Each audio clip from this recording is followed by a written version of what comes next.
Late it go, late it B का क्या मतलब होता है, ये आज की इस वीडियो में सीख लेते हैं। वैसे तो लेट इट गो का मतलब होता है कि इसे जाने दो या इसे छोड़ो, और लेट इट बी का मतलब होता है कि इसे रहने दो, यानी कि ये जैसे है वैसे ही रहने दो। लेकिन इसको जब एक साथ कहा जाता है तो इसका मतलब होता है कि इस चीज को नेचुरली होने दो, इसके साथ कोई छेड़छाड़ मत करो, या ये जैसा है इसको वैसा ही रहने दो, इसके साथ कोई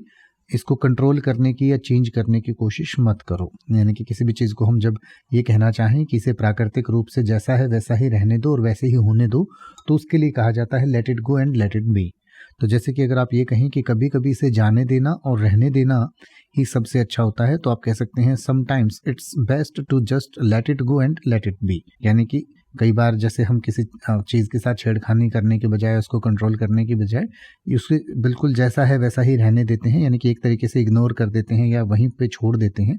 तो उसके लिए कहा जाता है late it go let it B. और इसका कई बार रिलेशनशिप में या विचारों के लिए भी कहा जा सकता है कि भाई जब आप सामने वाले को आपकी बात नहीं समझ आ रही या वो नहीं समझना चाहता, तो उसे आप इग्नोर करिए, आगे बढ़िए, वो जैसा है उसको रहने दीजिए, छोड़ दीजिए, और उसको चेंज करने की, कंट्रोल करने की कोशिश मत करिए। या फिर जैसे अगर आप ये कहें कि मैंने इसे जाने देना और इसे रहने देना सीख लिया है, इससे मुझे शांति मिलती है,